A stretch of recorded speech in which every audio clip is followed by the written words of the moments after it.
Welcome to our channel. నా పేరు దుర్గా ప్రసాద్. ఈరోజు మనతో పాటు retired Osmania university professor doctor Mudigonda Sivaprasad గారు ఉన్నారు. సార్ నమస్కారం సార్. నమస్కారం అండి. మీకు సుమారుగా మీ వయసు ఇప్పుడు ఎంత అండి? మీ వయసు? నా వయసు 86 సంవత్సరాలు. 86 సంవత్సరాలు. అవునండి. చూడడానికి మీ కంఠం ఎలా ఉందంటే 16 సంవత్సరాల్లాగా ఉంది. అవును అవును, నాకు అలా ఉంది. 16 సంవత్సరాలు కుర్రోడు ఎలా మాట్లాడుతుందో అలా మాట్లాడుతున్నారు. అవును అవును. ఈ 86 సంవత్సరాల యొక్క విశేషాలు మీ ద్వారా తెలుసుకోవాలి ఉందండి నాకు. అవునండి. అందరికీ నమస్కారం. నా పేరు professor Mudigonda Sivaprasad, retired professor of Osmania university, Shivam road, Hyderabad. Here is a message. ముందుగా ఈ ఛానల్ను వీక్షిస్తున్నటువంటి కోట్లాది తెలుగు ఇతర భాషీయులైనటువంటి ప్రేక్షకులందరికీ కూడా నూతన సంవత్సర శుభాకాంక్షలు అందజేస్తూ ఉన్నాము. నూతన సంవత్సర శుభాకాంక్షలను మీకు పద్యంలోనే చెప్తాను. శ్రీకరమై రస కవితాశీకరమై సర్వజన వశీకరమై శోభాకరమై నవవర్ష సుధాకరముదయించ జాతి ధన్యతగాంచన్. ఈ వస్తున్నటువంటిది పరాభవ సంవత్సరం. అధర్మానికి పరాభవం, ధర్మానికి అభ్యుదయం. కాబట్టి సంవత్సరం పేరు, తెలుగు సంవత్సరం పేరు పరాభవం అని వచ్చింది. కాబట్టి ఎవరు భయపడవద్దు. ఈ సంవత్సరం మనందరికీ కూడా సుఖ శాంతులను ఇస్తుంది అని మనం తప్పకుండా ఆశిద్దాం. ఈ సంవత్సరం ఏమిటి అంటే మనం చేయవలసింది ముఖ్యమైనటువంటి పని ఏమిటి అంటే మనము మన సంస్కృతిని రక్షించుకోవడం మన ముఖ్యమైన. మీరు ఎన్ని మాటలు చెప్పినా మన మాతృభాష తెలుగు కాబట్టి మన భాషను రక్షించుకోవాలి, మన సంస్కృతిని రక్షించుకోవాలి. ఉభయ తెలుగు రాష్ట్రాలను కూడా మనం రక్షించుకోవాలి. జాతి, కుల, మత, వర్గ, వర్ణ విచక్షణలకు అతీతంగా మన భారతదేశాన్ని మనం రక్షించుకోవాలి. ఇప్పుడు నన్ను అడుగుతున్నటువంటి ప్రశ్న ఏమిటంటే, మన దుర్గాప్రసాద్ గారు అడిగినటువంటి ప్రశ్న ఏమిటంటే, మీకు దాదాపు 8 దశాబ్దాలకు పైన సుదీర్ఘమైనటువంటి అనుభవం ఉంది కదా, ఆనాడు మీరేం చూశారు, ఈనాడు ఏం చూస్తున్నారు, అప్పటికి ఇప్పటికీ మీకు ఏమి తేడా కనపడుతున్నదని. మిత్రులారా, 4 జనరేషన్స్ గడిచినాయి. 1940లో నేను పుట్టాను, 1940. ఇప్పుడు 2026 వచ్చింది, అంటే 86 సంవత్సరాలు దాటిపోయినాయి. అంటే నేను పుట్టినప్పుడు మా తాతగారు, తండ్రి గారు, నేను, నా కుమారుడు, అప్పుడే నా మనవడు, మనవరాళ్ళ జనరేషన్ వచ్చేసింది కదా. నేను పుట్టినప్పుడు భారతదేశంలో ఈ స్వేచ్ఛ లేదండి. మీకు కొంచెం చెప్పాలి, ఎందుకంటే మీకు ఎవరికి తెలియదు. మీలో 80 ఏళ్ళు దాటిన వాళ్ళు, అంటే 90వ ఏళ్ళలో ఉన్నవాళ్ళు ఎవరైనా చూస్తున్నారేమో నాకు తెలియదు. చూస్తున్నారా మీరు? 90వ ఏళ్ళలో ఉన్న వాళ్ళు ఎవరన్నా ఉంటే వాళ్ళకు మాత్రం గుర్తుంటుంది. అప్పుడు మా స్కూలు మీద ఒక జెండా ఎగురుతూ ఉండేది. దాని పేరు యూనియన్ జాక్ అంటారు. నేను 5వ క్లాస్ చదువుతున్నప్పుడు ఈ జెండా ఏమిటో మాకు తెలియదు, ఇది ఎందుకు ఎగురుతున్నదో తెలియదు. ఆ యూనియన్ జాక్ అనేది ఏమిటో తెలుసునా అండి? బ్రిటిష్ వాళ్ళ నేషనల్ ఫ్లాగ్. బ్రిటిష్ వాళ్ళ నేషనల్ ఫ్లాగ్ మా స్కూల్ మీద ఎందుకు ఎగురుతుందో తెలియదు నాకు. మా ఇంట్లో, మా పొరుగు ఇంట్లో, మా ఊళ్ళో, పల్లెటూళ్ళలో అందరూ జార్జి చక్రవర్తి, పంచమ జార్జి చక్రవర్తి ఫోటో పెట్టుకునేవాళ్ళు ఇంట్లో. ఇప్పుడు మనం నరేంద్ర మోడీ గారి ఫోటో ముఖ్యమంత్రి, లేకపోతే అంతకుముందు జవహర్లాల్ నెహ్రూ గారు, ఇందిరాగాంధీ, ఇట్లా మన ప్రధానమంత్రుల ఫోటోలు పెట్టుకుంటాం కదండి, అవునా? ఇప్పుడు ఆంధ్రప్రదేశ్ ఉందనుకోండి, ఎవరి ఫోటో ఉంటుంది అక్కడ? ముఖ్యమంత్రి ఫోటో. అలాగే ఉప ముఖ్యమంత్రి పవన్ కళ్యాణ్, ముఖ్యమంత్రి ఫోటో చంద్రబాబు నాయుడు గారు, ఉప ముఖ్యమంత్రి ఫోటో పవన్ కళ్యాణ్ గారి ఫోటో ఉంటుంది. ఇంకా కాస్త అభిమానం ఉంటే ఎవరినో ఒక సినిమా యాక్టర్ ఫోటో కూడా పెట్టుకోవచ్చు. చిరంజీవి ఫోటో పెట్టుకోండి, ఎన్టీ రామారావు ఫోటో పెట్టుకోండి, మీకు అభిమానం. ఆ రోజుల్లో పంచమ జార్జి చక్రవర్తి ఫోటో ఉండేది.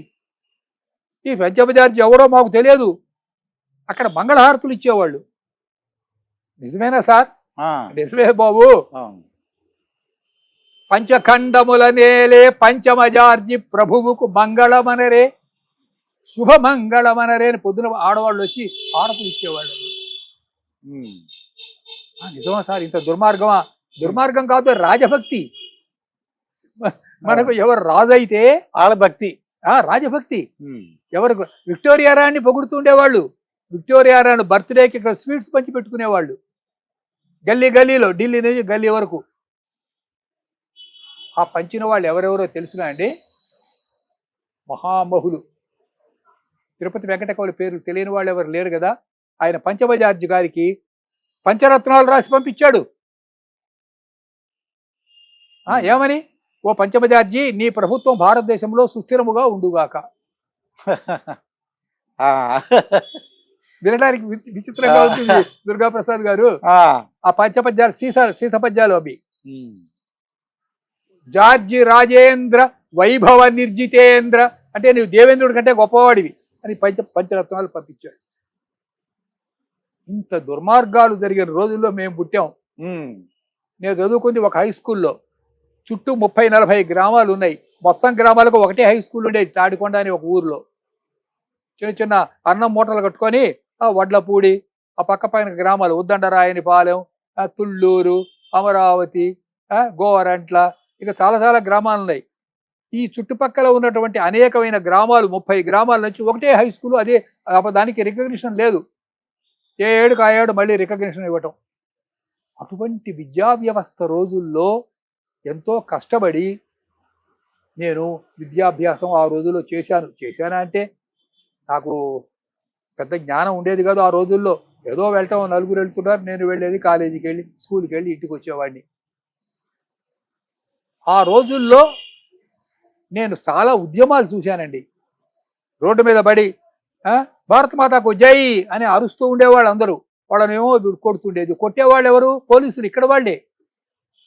కొట్టించింది బ్రిటిష్ వాళ్ళు, కానీ పోలీసులుగా పనిచేసిన వాళ్ళంతా ఇక్కడ వాళ్ళే. ఈ దుర్మార్గాలన్నీ చూసి అప్పుడు రామదండు అని ఒక ఉద్యమం ఉండేదండి. అది ఎవరికి తెలియదు ఈ రోజుల్లో. దుగ్గిరాల గోపాలకృష్ణయ్య గారని ఆయన చీరాల పేరాల మూమెంట్ నడిపాడు. నేను చూచా 1940 ప్రాంతంలో రామదండు అని ఎన్నో త్యాగాలు చేశారండి, బలిదానాలు చేశారు వాళ్ళందరూ కూడాను.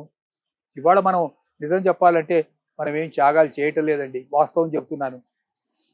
స్వాతంత్రం వచ్చింది, దాని ఫలితాలు ఎలా అనుభవిద్దాం అన్నటువంటి దృష్టే తప్ప దేశానికి నేనేమిచ్చాను అన్న ఆలోచన పోయి దేశం నాకేమిచ్చింది అన్న ఆలోచన మొదలైంది కదా దుర్గాప్రసాద్ గారు సమాజంలో.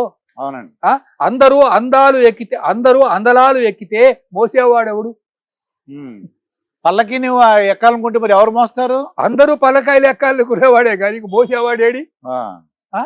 అందరూ పల్లకీలు ఎక్కాలనుకునేవాళ్లే. అనుభవంతో చెప్తున్నాను. అందరూ అందలాలు ఎక్కాలనుకునే వాళ్ళే, బోయిలు లేరు. ఇది ఇవాళ సమాజంలో మనం చూస్తున్నటువంటి ఒకనొక పరిస్థితి. ఆనాడు దినపత్రికలు కొద్దిగా ఉండేవి, ఇప్పుడు మనం చూస్తున్న దినపత్రికలు అప్పుడు లేవు. అప్పుడు ఆంధ్రపత్రిక అని ఒక దినపత్రిక ఉండేది, దాన్ని కాశీనాథన్ నాగేశ్వరరావు పంతులు గారు స్థాపించారు. అలాగే భారత్ అని ఒక సాహిత్య మాసపత్రిక ఉండేది. ఇది 1940 నాటి మాట చెప్తున్నాను. చాలా ప్రామాణికంగా ఉండేది, చాలా స్టాండర్డ్ మ్యాగజైన్ అది. తర్వాత తెలుగు స్వతంత్రాన్ని కాసా సుబ్బారావు గారు, తర్వాత ఆరుద్ర భార్య రామలక్ష్మి, ఇంకా శ్రీదేవి, ఇలా కొంతమంది కలిపి నడిపారు. ఇది మద్రాసు నుంచి వస్తుండేది. ఆ పత్రిక ఒకటి ఉండేది, అది డెమ్మీ సైజులో వచ్చేది, తెలుగు స్వతంత్ర ఆ రోజుల్లో. తర్వాత ఇంకా ఏవో 1-2 పేపర్లు, కొన్ని సాహిత్య పత్రికలు ఉండేవి. ఏదో భ్రమరి అని, ఢంకా అని, మహతి అని, సాధన. తెలంగాణలో అయితే చాలా నియంతృత్వం ఉండేది. ఇక్కడ ఆంధ్ర ప్రాంతాల్లోనేమో అక్కడ బ్రిటిష్ రూల్ ఉండేది, తెలంగాణ ప్రాంతంలోనేమో నిజాం గారి రూల్ ఉండేది. అందువల్ల తెలంగాణ ప్రాంతంలో అసలు వీళ్ళకి ఎటువంటి అభివృద్ధి లేదండి. నిజం చెప్పాలంటే తాగేందుకు నీళ్లు కూడా లేకుండా బతికారు. అంతటి దుర్భర దరిద్రంలో సమాజం ఉండేది. ఆంధ్ర ప్రాంతంలో ఇంతకంటే కాస్త నయం పరిస్థితులు, కాస్త అభివృద్ధి చెందినాయి. నేను ఉన్నప్పుడు అవిభక్త గుంటూరు జిల్లా ఉండేదండి. అంటే 1902లో కృష్ణా జిల్లా ఏర్పడింది. 1902. ఈ కృష్ణా జిల్లా పెద్దది, చాలా పెద్ద జిల్లా. విజయవాడ పెద్ద టౌన్ అయినా విజయవాడలో హెడ్ క్వార్టర్స్ లేవు. మచిలీపట్నంలో హెడ్ క్వార్టర్ ఉండేది. Head quarter Machilipatnam. మరి కొంతకాలం అయ్యేసరికి జిల్లా పెద్దదైపోయింది. అందులో గుంటూరు జిల్లాని డివైడ్ చేశారు. ఈ డివైడ్ చేసిన గుంటూరు జిల్లా 1973 వరకు ఉండి కాసు బ్రహ్మానందరెడ్డి గారు చీఫ్ మినిస్టర్గా ఉన్నప్పుడు దానిలోంచి మళ్ళీ ప్రకాశం జిల్లాని డివైడ్ చేశారు. మొన్న 2-3 రోజుల క్రితం ఆ ప్రకాశం జిల్లా నుంచి మళ్ళీ మార్కాపురం జిల్లా సపరేట్గా ఇంకొక, అటు ఆ దోరణాల అటువైపునంతా కలిపి ఇంకొక జిల్లా డివైడ్ చేశారంటే జనం కూడా పెరుగుతున్నారు. పరిపాలనా సౌకర్యం కోసం ఈ మార్పులన్నీ జరిగినాయి. ఆ రోజుల్లో మేము కరెంటు చూడలేదండి. కరెంట్ చూడలేదు, ఆహా, చీకటి. చీకటి. ఉమ్. ఆముదపు దీపాల దగ్గర చదువుకున్నాం. ఆముదం దీపాలు. మంచినీళ్ళు లేవు తాగేందుకు. ఉమ్. ట్యాంకులు తీసుకొచ్చేవాళ్ళు. ఆ ట్యాంకుల్లో నీళ్లు తెచ్చి పోస్తూ ఉండేవాళ్ళు. మేము తోలు బొమ్మలాటలు చూసేవాళ్ళం వినోదం కోసం. ఎంటర్టైన్మెంట్. మాకు తోలు బొమ్మలాటలే. తోలు బొమ్మలాటలు అయిన తర్వాత నాటకాలు వచ్చినాయి. మైలవరం కంపెనీ, సురభి, మాయాబజార్, ఇలా కొన్ని నాటకం కంపెనీలు వచ్చినాయి. వాళ్ళు తులాభారం, శ్రీకృష్ణ రాయబారం ఇలాంటి నాటకాలు ఆడుతూ ఉండేవాళ్ళు. హరిశ్చంద్ర. ఇంకా ఆ రోజుల్లో ఇలా చింతామణి అని ఒక నాటకం. అవునండి. ఇవి ఆడుతూ ఉండేవాళ్ళు. 1940s నాటి మాట చెప్తున్నా. తర్వాత మెల్లగా ఫిలిం ఇండస్ట్రీ వచ్చింది. వచ్చి జానపద చిత్రాలు అవి రావడం మొదలుపెట్టాయి. 1947లో మనకు స్వాతంత్రం వచ్చే నాటికి నిజం చెప్పాలంటే భారతదేశంలో సూది కూడా దొరికేది కాదు. మాకు బాగా గుర్తుంది, గొల్లభామ పాల డబ్బా అని ఒకటి ఉండేది, మిల్క్ మెయిడ్, ఫారిన్ నుంచి వచ్చేది. కట్టుకునే బట్టలు గ్లాస్కో విదేశాల నుంచి వస్తుండేవి. Glasgow company. గ్లాస్కో. నేను మాంచెస్టర్ వెళ్ళా. మాంచెస్టర్ ఎక్కడుంది? బ్రిటన్లో ఉంది. నేను వెళ్ళా మాంచెస్టరు. అది ఎంత ఉంటుంది? మన హైదరాబాద్ అంత ఉంటుంది. మొత్తం బట్టల మిల్లే. మళ్ళీ ఇంత పెద్ద మార్కెటింగ్ ఉన్నప్పుడు మరి వాటంతా ఎక్కడో వీళ్ళు అమ్ముకోవాలిగా. అవునండి. ఇండస్ట్రియల్ రెవల్యూషన్ వచ్చింది, ప్రొడక్షన్ వచ్చింది. ఈ ప్రొడక్షన్కి వీళ్ళకి సెంటర్స్ ఉండాలిగా, అవుట్లెట్. అందుకని ఇతర దేశాల మీద పడి దోపిడీ చేసి అవన్నీ ఇక్కడ అమ్ముకోవడం. ఇక్కడ నుంచి పత్తి తీసుకెళ్ళి అక్కడ బట్టలు నేసి ఆ బట్టలనే మళ్ళీ ఇక్కడికి తీసుకురావడం. చూసారా అది? అందుకని గాంధీ గారు ఏం చేశాడంటే చరకా ఉద్యమం అని పెట్టాడు. ఎవరింట్లో వాళ్ళే చరకా తిప్పేవాళ్ళు. మా ఇంట్లో చరకా ఉండేది, మీ ఇంట్లో కూడా చరకా ఉండేది. మీ తాతగారిని అడగని చెప్తారు. అవునండి. ప్రతి ఇంట్లో చరకా ఉండేది. దానికి సూత్రయజ్ఞం అని పేరు పెట్టారు. సూత్రయజ్ఞం విన్నారా? ఈ సూత్రయజ్ఞంతో ఎవరింట్లో వాడే బట్టలు దాన్ని ఖద్దరు కట్టుకునేవాళ్ళు. ఈ ఖద్దరు కట్టుకోవడం వల్ల ఏమైపోయింది? మాంచెస్టర్ మిల్లు దెబ్బతిన్నది. ఇట్లా స్వదేశీ ఉద్యమం. ఇప్పుడు మనకి స్వదేశీ అని కొత్తగా ఇప్పుడు నరేంద్ర మోడీ గారు make in India, Swachh Bharat, Nirmala Bharat ఇవన్నీ కొత్త నినాదాలు కావు. ఇవన్నీ 1930s 40s నాటి నినాదాలే. వాటికే ఈయన మోడర్న్ గా మళ్ళీ ఇవాళ కొత్తగా చెప్తూ ఉన్నాడు అంతే. ఇవన్నీ మనకు పాత నినాదాలే. Made in India, make in India. ఏమండి? అయితే ఆ రోజుల్లో పరిస్థితులు చాలా దుర్భరంగా ఉండేవండి. తాగేందుకు నీళ్లు లేవు. నేను ప్రత్యక్షంగా ఆముదపు దీపం, చిన్న కోడిగుడ్డు దీపం అని ఉండేది. కిరోసిన్ అండి. కిరోసిన్ మెల్లగా వచ్చింది 1945 తర్వాత. కిరోసిన్ దీపాలు, చిన్న దీపాలు. కిరోసిన్ కూడా దిగుమతే. రంగూన్ నుంచి బియ్యం దిగుమతి చేసుకునేవాళ్ళు. రంగూన్ అంటే ఇప్పుడు ఏమంటారు దాన్ని? మయన్మారేగా. అది ఆ రోజుల్లో రంగూన్ నుంచి బియ్యం దిగుమతి చేసుకునేవాళ్ళు. ఎందుకనో తెలియదు నాకు. అంటే అంతటి స్కేర్సిటీ ఉండేది దేశంలో. కానీ అప్పుడు పాపులేషన్ మాత్రం 40 crores అండి. 40 crores అప్పుడు పాపులేషన్. అప్పుడు తెలుగు పాపులేషన్ ఎంతో తెలిసినా అండి? 3 crores. 3 కోట్లు అంతే. ఎవళ్ళు తెలంగాణతో కూడా కలుపుకొని ఉభయ తెలుగు రాష్ట్రాలు కలుపుకున్న పాపులేషన్ 3 కోట్లే. మీకు ఒకటి 2 విషయాలు చెప్పాలి, చారిత్రక అంశాలు. అప్పుడు ఉమ్మడి మద్రాసు రాష్ట్రంలో హెడ్ క్వార్టర్స్ మద్రాసులో ఉండేది. దుర్గాప్రసాద్ గారు, మద్రాసులో వీళ్ళు సెకండ్ రేట్ సిటిజన్స్ గా బతుకుతుండేవాళ్ళు తెలుగు వాళ్ళు. కానీ పాపులేషన్ 90% తెలుగు వాళ్ళే మద్రాసులో. అది తట్టుకోలేక మాకు సపరేట్ స్టేట్ కావాలన్నారు. అంటే చక్రవర్తులు రాజగోపాలాచారి గారు వాళ్ళు ఏమన్నారంటే, వద్దు, మేము అట్లా సపరేట్ స్టేట్ ఇవ్వము, ఇచ్చినైతే అందరూ సపరేట్ స్టేట్ కావాలంటారు. దానివల్ల ఏమవుతుంది? భాషా ప్రయుక్త రాష్ట్రాలు వస్తే దేశం విచ్ఛిన్నం అయిపోతుంది. మాకు గుర్తుంది. ఎప్పటి మాట చెప్తున్నాను? 1948 నాటి మాట చెప్తున్నా. అంటే స్వాతంత్రం వచ్చిన కొత్తల నాటి మాట ఇది. ఏమండి? ఒప్పుకోలే. అప్పుడు పొట్టి శ్రీరాములు బాబు ఏం చేశాడంటే, మద్రాసులో నాకు గుర్తున్నంత వరకు బులుగు సామమూర్తి గారు, బులుసు సామమూర్తి కదా, కాకినాడ కాదు, మద్రాసులోనే. అప్పుడు నేను హై స్కూల్ స్టూడెంట్ని. బులుసు సాంబమూర్తి. అవునండి. ఆ బులుసు సాంబమూర్తి గారి ఇంట్లోనే ఈయన సత్యాగ్రహానికి కూర్చున్నట్టు గుర్తు నాకు. Subject to the correction. Um, 56 రోజులు నిరాహార దీక్ష చేసి చచ్చిపోయాడు. ఉమ్, అప్పుడు నెహ్రూ గారు భాషా ప్రయుక్త రాస్తారు. తర్వాత మెల్లిగా ముందు ఆంధ్రప్రదేశ్ దాన్ని విశాలాంధ్ర అన్నారు. విశాలాంధ్ర వచ్చినప్పుడు 2 ఆప్షన్స్ అడిగారండి. ఇటు సౌత్ అంటే సౌత్ మద్రాస్ అటు వాళ్ళకి తమిళనాడుకి, ఇటు నార్త్ మద్రాస్ ఇటు తెలుగు వాళ్ళకి రాజధానిగా ఉంటే ఎట్లా ఉంటుంది అని ఆలోచించారు. ఉమ్, మళ్ళీ అది కుదరలే. అప్పుడు ఏమన్నారంటే తిరుపతి ఆంధ్రప్రదేశ్కి ఇచ్చేస్తాం, తెలుగు వాళ్ళకి ఇచ్చేస్తాం, మద్రాసు మాకు ఇచ్చేసేయండి అని వాళ్ళు అడిగారు. ఉమ్, దానికి టంగుటూరి ప్రకాశం పంతులు గారు, నీల సంజీవ్ రెడ్డి గారు ఒప్పుకున్నారు. లేకపోతే తిరుపతి మనకు వచ్చేది కాదు. ఉమ్, చిత్తూరు జిల్లా తమిళనాడులో కలిసిపోయి ఉండేది. ఎందుకంటే ఇప్పుడు చూడండి, ఇప్పుడు నగరే అనే ప్రాంతం ఉంది కదా. అవునండి. రోజా. రోజా కాన్స్టిట్యున్సీ. ఉమ్, రోజా అంటే ఆవిడ అది cinema actress, cinema actress, heroine. ఆ సినిమా పేరు నాకు గుర్తు రావట్లేదు ఇప్పుడు, మనకు అవసరం లేదు ఆ పాయింట్. అయితే ఆ నగర్ అనేది ఎక్కడ ఉందంటే మనం తిరుపతి దాటిన ఒక ½ an hourకి వస్తుందండి. అది దాటిన తర్వాత తిరుత్తని అని వస్తుంది.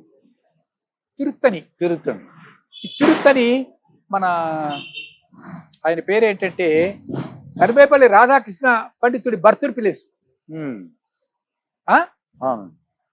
కాబట్టి అదంతా తెలుగు ప్రాంతమే మొత్తం. ఇదంతా కూడా తెలుగు ప్రాంతమే. అయితే ఏం జరిగిందంటే ఆంధ్రులకు అక్కడి నుంచి రాజధాని వచ్చి కర్నూలులో పెట్టారు. నాకు బాగా గుర్తుంది. కర్నూలులో టెంట్లు వేసుకొని పెట్టారు. టెంట్ వేసుకొని కర్నూలులో పెట్టడం అప్పుడు బహుశా ఈ నీల సంజీవ్ రెడ్డి గారు చేశారు అనుకుంటా ఆ పని, నాకు గుర్తున్నంత వరకు. ఇది 1952లో జరిగిందండి. తర్వాత ఏమన్నారు, తెలుగు వాళ్ళం అందరం కలిసి జీవించాలి అన్నటువంటి ఒక ఉద్యమం వచ్చింది. ఆ ఉద్యమానికి ఇక్కడ ఒప్పుకోలే. ఇక్కడ అంటే హైదరాబాద్లో చాలా మంది ఒప్పుకోలే. ఎందుకంటే మేము సపరేట్గా జీవిస్తాము, ఇక్కడ మాడపాటి హనుమంతరావు, బూర్గుల రామకృష్ణరావు ఇలాంటి కొంతమంది, ఎంఎస్ రాజలింగం ఇలాంటి కొంతమంది నాయకులు వాళ్ళు దాన్ని వాళ్ళ సమైక్యవాదులు వీళ్ళు. కానీ ఇక్కడ నూకల రామచంద్రారెడ్డి, తర్వాత చెన్నారెడ్డి గారు, వాళ్ళు పెడతల రంగారెడ్డి గారు వీళ్ళు ఒప్పుకోలే. అప్పుడే ఎప్పుడు మాట చెప్తున్నాను, 1956 నాటి మాట. మేము సపరేట్గా ఉంటామంటే వాళ్ళకు కొన్ని షరతులు పెట్టి ముల్క్ అంటే నేటివ్ వీళ్ళకి కొన్ని హామీలు ఇచ్చి తెలుగు వాళ్ళంతా కలిసి ఉండాలి, ఒకే భాష మాట్లాడేవాళ్ళు కలిసి ఉండాలి, భాషా ప్రయుక్త రాష్ట్రాలు కదా. ఇట్లా 1956 నవంబర్ 1వ తారీఖు నాడు ఆంధ్రప్రదేశ్ ఏర్పడిందండి. అప్పుడు విశాలాంధ్రల్లా ఆంధ్రప్రదేశ్ అయింది. అయితే 1969లో చెన్నారెడ్డి గారు మళ్ళీ ఒక ఉద్యమం మొదలుపెట్టారు. మాకు స్టేట్ మాకు కావాలి. అప్పుడు ఎందుకు మొదలుపెట్టాడంటే కాసు బ్రహ్మానంద రెడ్డి గారు చీఫ్ మినిస్టర్గా ఉండేవాడు. ఆయన కాంగ్రెసే. కాసు బ్రహ్మానంద రెడ్డి గారు కాంగ్రెసే, ఈయన కాంగ్రెసే. కాబట్టి ఆయన ఆంధ్రప్రదేశ్ అంటే ఆంధ్రాకు చెందిన ప్రాంత వ్యక్తి కాసు బ్రహ్మానంద రెడ్డి. అంటే ఒకే పార్టీలో భిన్న అభిప్రాయాలు ఉండటం వల్ల వాళ్ళలో వాడు కుమ్ములాడుకొని పెద్ద ఉద్యమం నడిచింది 1969లో. ఆ ఉద్యమంలో దాదాపు 500 మంది కాల్చి చంపబడ్డారు. జై తెలంగాణ అంటారా? జై తెలంగాణ. అప్పుడు ఆ రోజుల్లో జై తెలంగాణ ఉద్యమం నడిచింది. ఆ ఉద్యమంలో 500-600 మంది చచ్చిపోయారు. అయితే ఇందిరాగాంధీ పట్టుబట్టి ఆ ఉద్యమాన్ని అణిచివేసింది. ఎటువంటి అనుమానం లేదు. సిఆర్పిఎఫ్ వాళ్ళని పంపించి పొడి చేసేవారండి, కాల్చి చంపటమే అడ్డం వచ్చిన వాళ్ళని. ఇందిరాగాంధీ చాలా పట్టుబట్టి తప్పింది. అదే 2014 వచ్చేసరికల్లా ఇందిరాగాంధీ గారి కోడలు ఎవరు, సోనియా గాంధీ, ఆవిడ ప్రత్యేక రాష్ట్రం ఇవ్వండి అని ఆవిడ ఓకే అన్నది. ఓకే, తెలంగాణ ఏర్పడింది. సోనియా గాంధీ గారు కనుక ఓకే అనకపోయినట్లయితే, వాస్తవం చెప్తున్నాను, మనం అబద్ధాలు చెప్పుకోకూడదు, ఇది ఎవ్వరి వల్ల వచ్చింది కాదు. సోనియా గాంధీ గారు ఓకే అన్నారు. సోనియా గాంధీ గారు ఓకే అన్నారు, దానివల్ల స్టేట్ డివైడ్ అయింది. ఈ సోనియా గాంధీ గారు అయితే దీనికి మిగతా వాళ్ళతో సహకరించారు. ఆ సహకరించిన వాళ్ళలో అందరూ ఉన్నారు. సుష్మా స్వరాజ్ అని ఒక ఆవిడ ఉంది, మీరా కుమార్ అని జగజీవన్ రావు గారి కుమార్తె ఆవిడ ఉంది. తర్వాత ఇక్కడ కేసీఆర్ తెలంగాణ లీడరు, ఆయనే కదా అవును. ప్రత్యేక రాష్ట్ర ఉద్యమం మొదలుపెట్టిన ఆయన. ఉమ్. వీళ్ళందరూ ఉద్యమాలు చేశారు. చేసినా ఆవిడ ఓకే అనకపోతే వచ్చిండేది కాదు కదా రాష్ట్రం. అవును. ఏమండి, ఇది హిస్టరీ, పొలిటికల్ హిస్టరీ. ఇవాళ హిస్టరీని మనం మార్చలేం కదండి. ఇట్లా ప్రత్యేకంగా 2 రాష్ట్రాలు అయిపోయినాయి. ఇది జరిగి కూడా అప్పుడే 10 ఏళ్ళుగా వస్తుంది వాటికి. సరే, తర్వాత జరిగిన పరిణామాల గురించి మనం చర్చించుకోవాల్సిన అవసరాలు లేవు. ఇప్పుడు నేను చెప్పవలసినటువంటి విషయం ఏమిటంటే, ఆంధ్రప్రదేశ్ ఏర్పడిన తరువాత అప్పుడు టంగుటూరి ప్రకాశం పంతులు గారు ముఖ్యమంత్రిగా ఉండేవాడు. ఓకే. నేను చూసా టంగుటూరి ప్రకాశం పంతులు గారి వెనక నేను జెండాలు పట్టుకొని తిరిగా ఉమ్. ఆ రోజుల్లో. ఉమ్. ఆయన పెద్ద వెడల్పుగా ఉండేది ఆయన ముఖం. సింహం అంటే నిజంగా ఆంధ్ర కేసరి అంటే కేసరి లాగానే ఉండేది ఆయన ముఖం. ఉమ్. ఆయన్ని ఒక్క ఓటుతో ఓడించారు. ఒక్క ఓటుతో? ఒక్క ఓటుతో ఓడించారు. ఆ. మీకు జోక్ చెప్తా. దుర్గాప్రసాద్ గారు,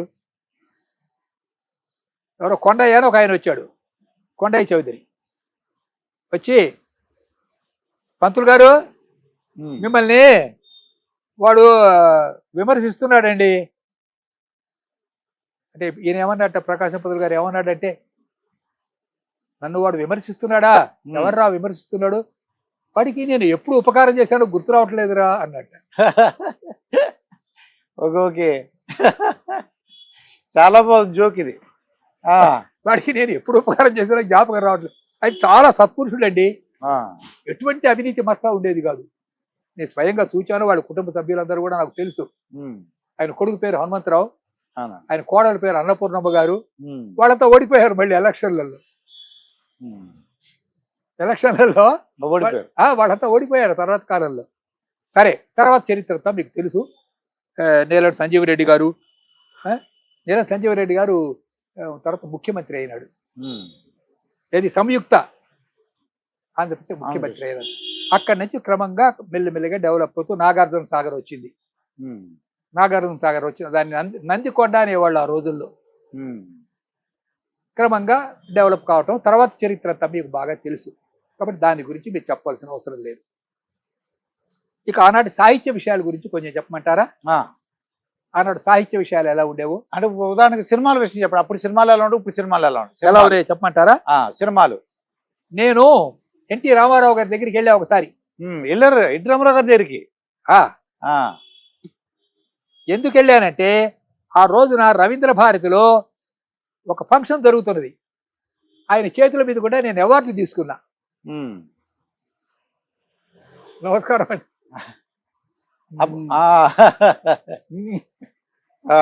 మీ పాతాళ భైరవి సినిమా 50 సార్లు చూసా అని చెప్పి. అప్పటికి ఆయన హీరోనా ముఖ్యమంత్రి అండి? ముఖ్యమంత్రి. ఇక్కడ హైదరాబాద్ లో ముఖ్యమంత్రి.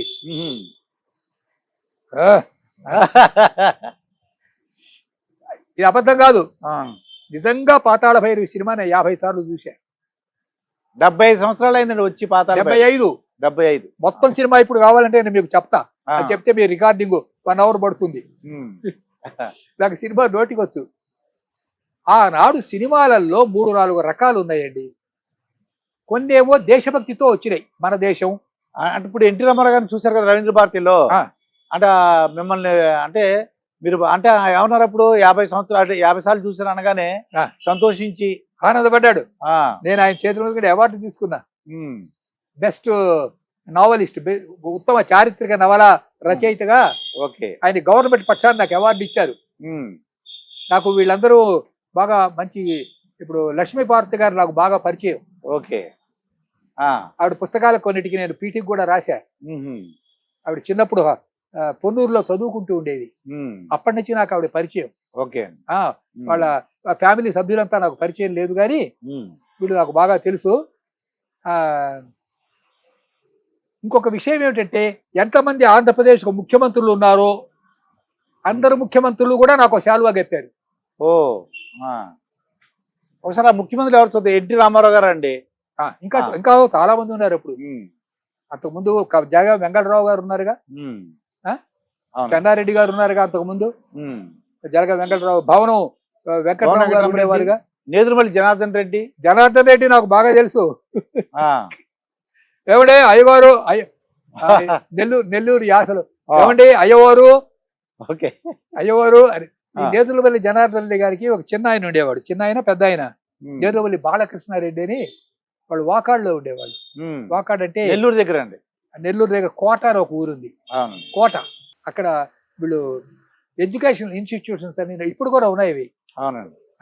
ఆయన రాజ్యలక్ష్మ గారని, రాజ్యలక్ష్మ జనార్దన్ రెడ్డి గారి వైఫ్.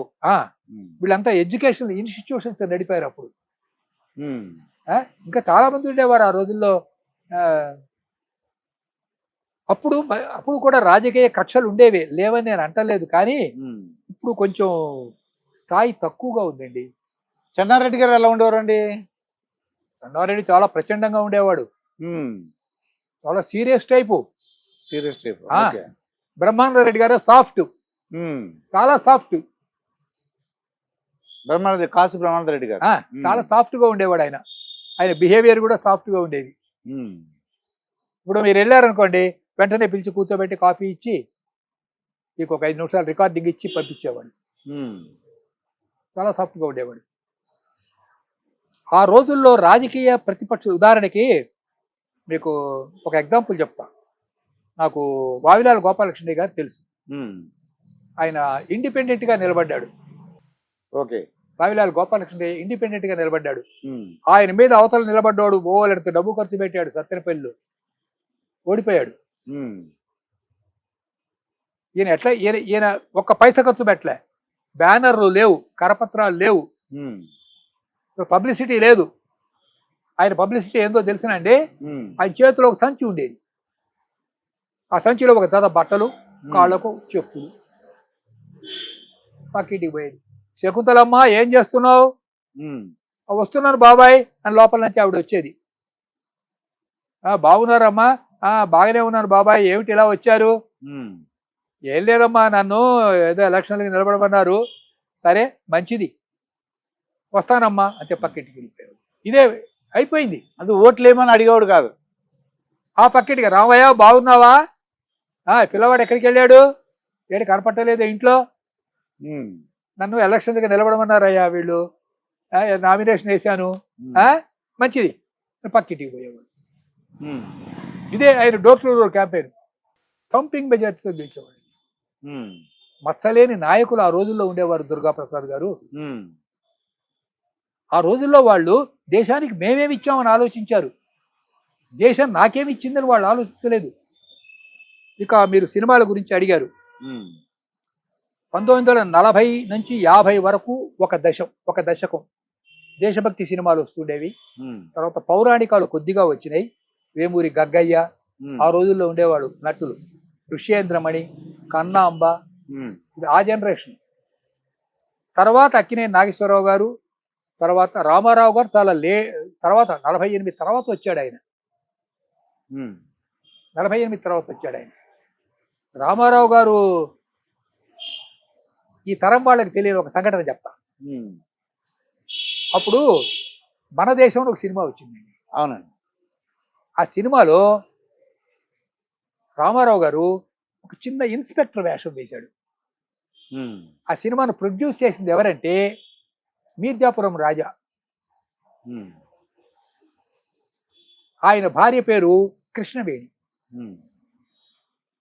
అక్కడ చాలా రిచ్ అనమాట ఆ రోజుల్లో మద్రాసులో. వాళ్ళెవరో ప్రొడక్షన్ మేనేజర్ వచ్చి రామారావు గారికి డబ్బు ఇవ్వబోయాడు. ఇప్పుడు ఈయన అన్నారు, అమ్మగారి చేతి మీద కూడా ఇప్పించండి అన్నాడు. కృష్ణవేణి అమ్మగారితో, అమ్మగారి చేతి మీద కూడా నాకు ఇప్పించండి అన్నాడు. ఆవిడ వచ్చి డబ్బిచ్చి పోమన్నాడు. నువ్వు సినిమాకు పనికిరావని ఆ రోజుల్లో ఘంటసాల ఇంటికి పంపించారు. పాటలు పాడడం రాదు నీకని, నువ్వు సినీ ఫీల్డ్కి నువ్వు పనికిరావు అని పంపించేశారు ఇంటికి. చాలా ఆ రోజుల్లో టూరింగ్ టాకీస్లో ఉండేవి. అవునండి. అంటే మన సర్కస్లు వేస్తారు చూడండి, టెంట్లే.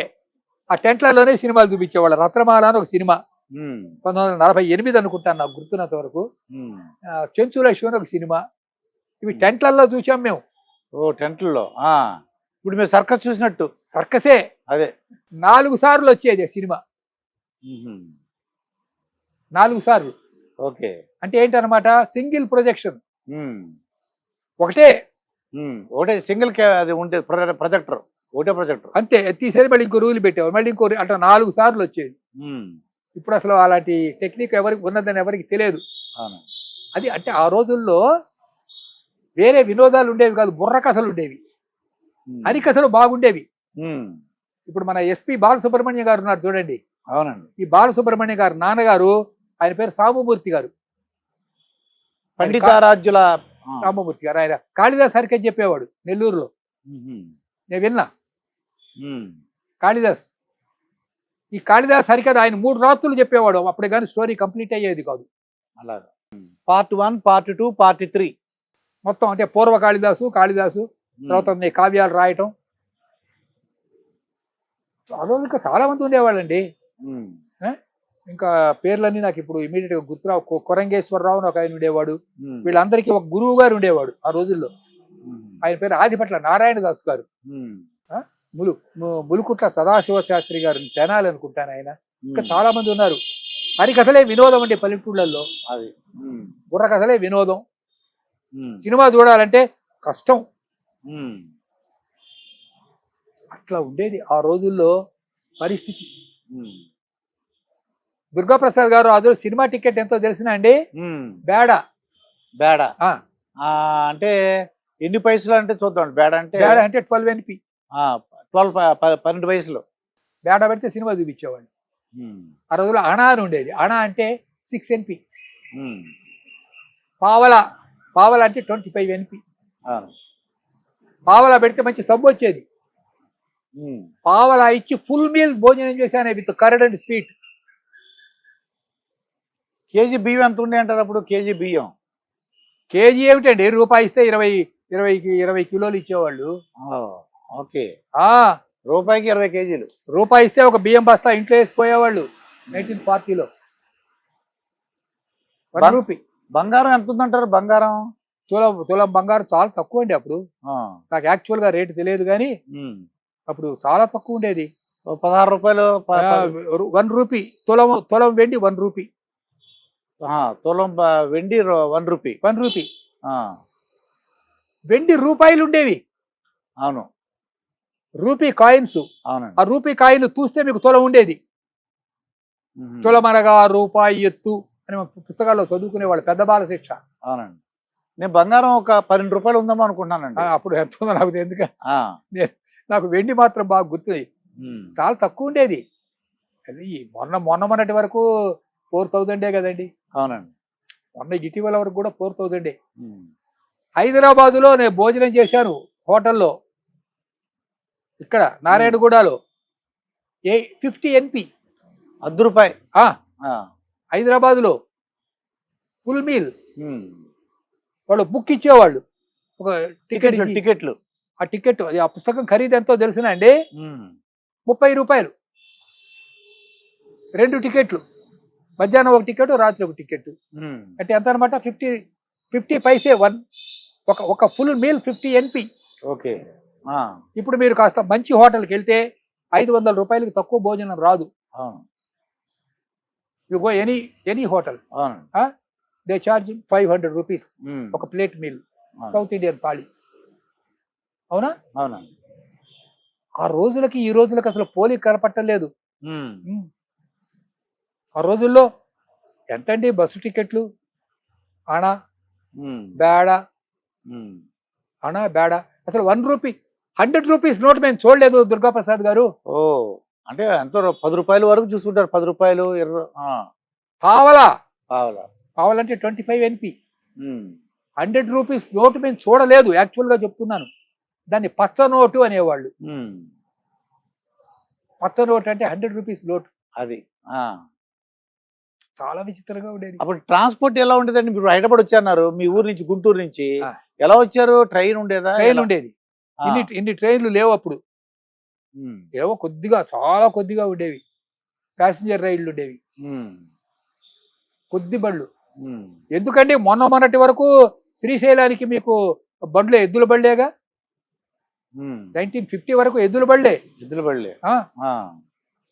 బళ్ళి లేకపోతే గుర్రం, చిన్న చిన్న గుర్రాలు ఎక్కించి చెంచులు వచ్చేవాళ్ళు. అవునండి. చెంచులు ఉమ్, వాళ్ళు వెంట డోలీలని పల్లకీలాగా ఓకే. ఇట్లా మోసుకొని పైకి తీసుకెళ్లేవాళ్ళు ఉమ్, ఆ రోజుల్లో. ఓకే. ఇప్పుడు పేపర్లు కూడా ఎక్కువ లేవు, ఉమ్, కొద్దిగా ఉండేవి పేపర్లు ఆ రోజుల్లో. సాహిత్యంలో ఆ, అంటే నేను సాహిత్య రంగంలో ప్రవేశించక ముందు ఉమ్, విశ్వనాథ సత్యనారాయణ, అడవి బాపిరాజు, నోరు నరసింహశాస్త్రి, ఉమ్, తర్వాత మల్లాది వసుంధర, తర్వాత తిరుపతి వెంకట కవులు, ఉమ్, తర్వాత కొప్పరపు కవులు, ఉమ్, ఆ తర్వాత వెంకట పార్వతీశ్వర కవులు. ఉమ్, వీళ్ళు ఆ రోజుల్లో ప్రముఖమైన కవులు. ఉమ్, ఆ రోజుల్లో భావ కవిత్వం ఎక్కువగా ఉండేదండి. ఉమ్, దాన్ని లిరికల్ పోయిటరీ అంటారు. ఓకే. భావం. ఉమ్, లిరికల్ పోయిటరీ ఇంగ్లీషు ప్రభావం వల్ల షేక్స్పియర్, మనం షేక్స్పియర్ ప్రభావంతో నాటకాలు కూడా వచ్చినాయి ఉమ్, తెలుగులో. కచ్చట తప్పలు, బౌడిపాటి కామేశ్వరరావు గారు.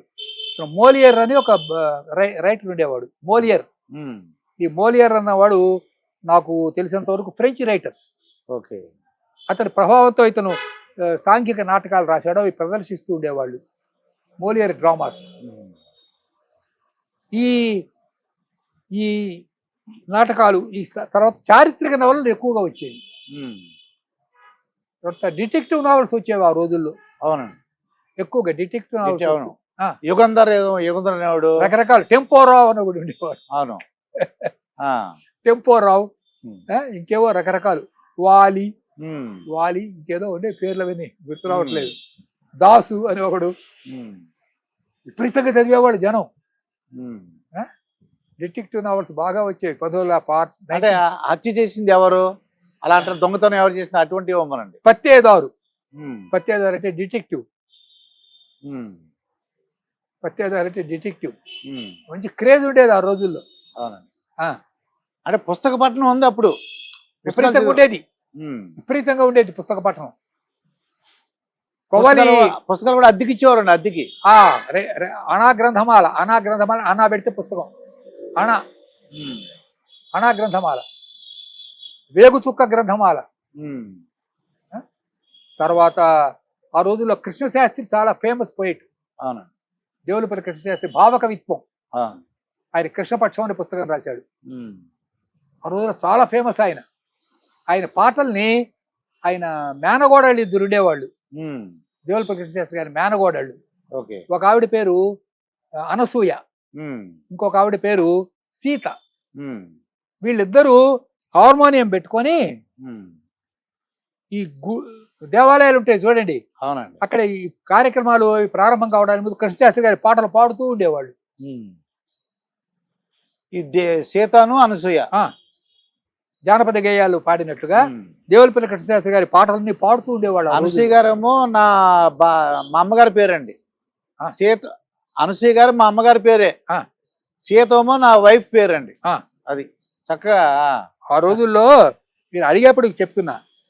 ఆ రోజుల్లో మునిమాణిక్య నరసింహరావు గారిని ఒక రైటర్ ఉండేవాడు. అవును. ఆయన కాంతమ్మ అని ఒక పాత్రను సృష్టించాడు. కాంతమ్మ.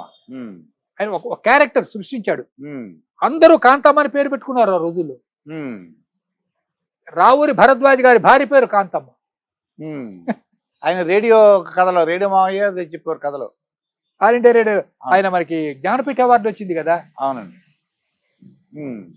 మీ సాహిత్యం ఏంటి చెప్పండి సార్. అసలు మీరు చెప్పారు అందరివి, మీ సాహిత్యం గురించి ముదిగొండ శివప్రసాద్ గారి సాహిత్యం గురించి చెప్పండి.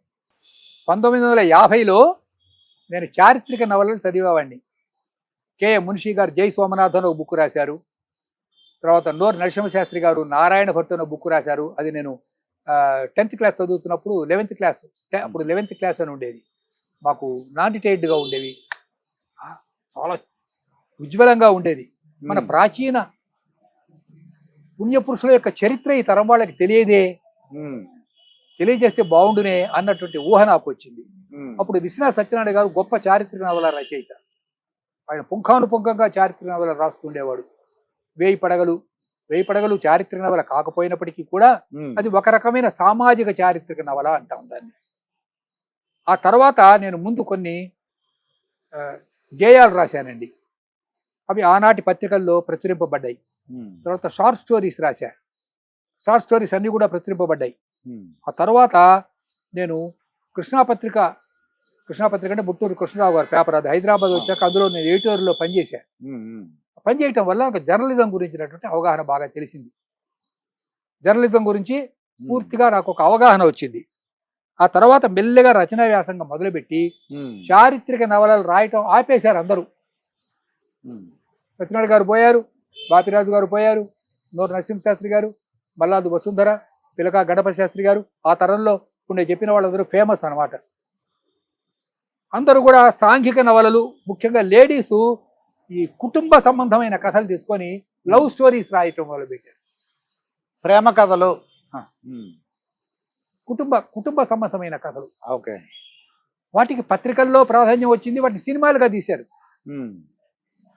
ఇప్పుడు దుక్కుపాటి మధుసూదన్ రావు గారు, ఎద్దనపూడి సులోచనాయుడు గారి నవలన్నీ కూడా తీసుకొని వరుసగా ఒక్కొక్కటి సినిమా తీసేవన్నీ సూపర్ హిట్ పిక్చర్స్ అయినాయి. మంచి కుటుంబం, ఉమ్మడి కుటుంబం, అటువంటి సినిమాలు. అందుకని మీకు ఒక చిన్న ఉదాహరణ చెప్తా. సికింద్రాబాదులో ఆంధ్రభూమి ఎడిటర్ గారి దగ్గరికి వెళ్ళి కనకాంబరరాజు గారు పోయాడు, మంచి తెలివైన వాడు ఆయన. ఆ మాట ఈ మాట మాట్లాడుతుంటే ఒక నవల ఇవ్వండి అని అడిగాడు.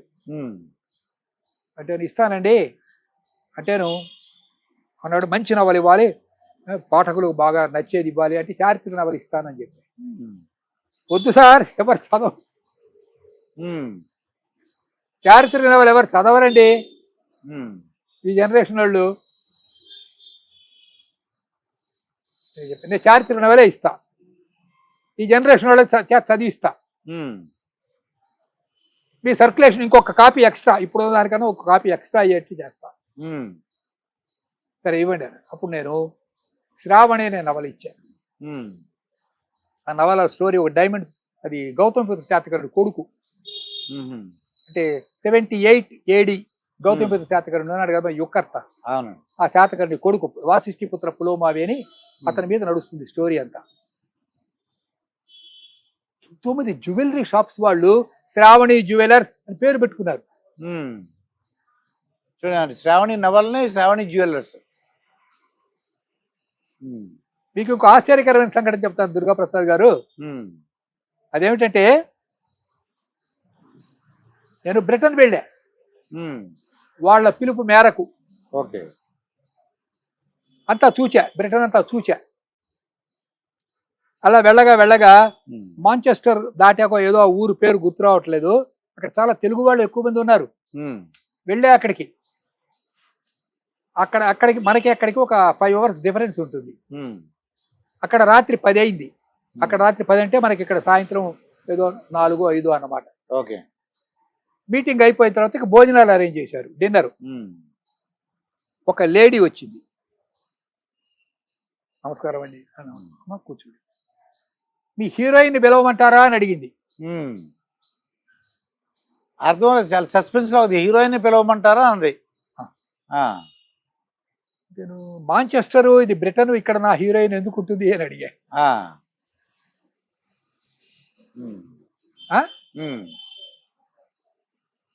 రాలే అని ఒక పాప వచ్చింది. ఆ పాప 5 ఏళ్ల పిల్ల, చిన్న పాప. సారుకు దండం పెట్టు, నీ పేరేటో చెప్పు. నా పేరు శ్రీలేఖ అని చెప్పింది. శ్రీలేఖ. అప్పుడు నాకు అర్థమైంది, నేను శ్రీలేఖ అనే పేరుతో ఒక హీరోయిన్ సృష్టించా. ఓకే. నవల్లో ఫేమస్ నవల్ ఇది. ఒకసారి సీరియల్ అయింది, రెండోసారి సీరియల్ అయింది, టెక్స్ట్ బుక్ గా పెట్టారు, మళ్ళీ టెక్స్ట్ బుక్ గా పెట్టారు, దాని మళ్ళీ 3rd ఎడిషన్ వచ్చింది. అది ఫస్ట్ శాతకర్ణిది. శాతకర్ణి అంటే 1st century స్టోరీ అనమాట. శాతవాహనంలో 1st centuryకి సంబంధించిన స్టోరీ. అది ఒక చిన్న విషయం అండి, ఎందుకంటే మీరు ఇండియా నుంచి మాంచెస్టర్ ఎలా వెళ్ళారు? షిప్ మీద, ఫ్లైట్ మీద వెళ్ళారా? ఎలా వెళ్ళారు ఇక్కడి నుంచి, ఇండియా నుంచి మాంచెస్టర్? ఫ్లైట్ ఉందండి అప్పుడు? అది ఈ మధ్యనే 1990లో. అయితే మీరు ఫ్లైట్లో వెళ్ళి ఉంటారు. ఆ ఫ్లైట్లో వెళ్ళాం. అప్పుడు శాండిలియా అని ఒక ఆయన ఉండేవాడు, ఆయన వెండి తెర అని ఒక పత్రిక నడుపుతూ ఉండేవాడు. అన్నమాచార్య ట్రస్ట్ అని పెట్టాడు, Annamacharya trust.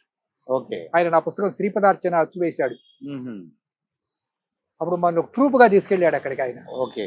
Cultural troupe. Okay. ఆ ట్రూప్ లో నేను వెళ్ళవలసి, ఉపన్యాసాలు ఇవ్వటం అన్నమాట నా పని.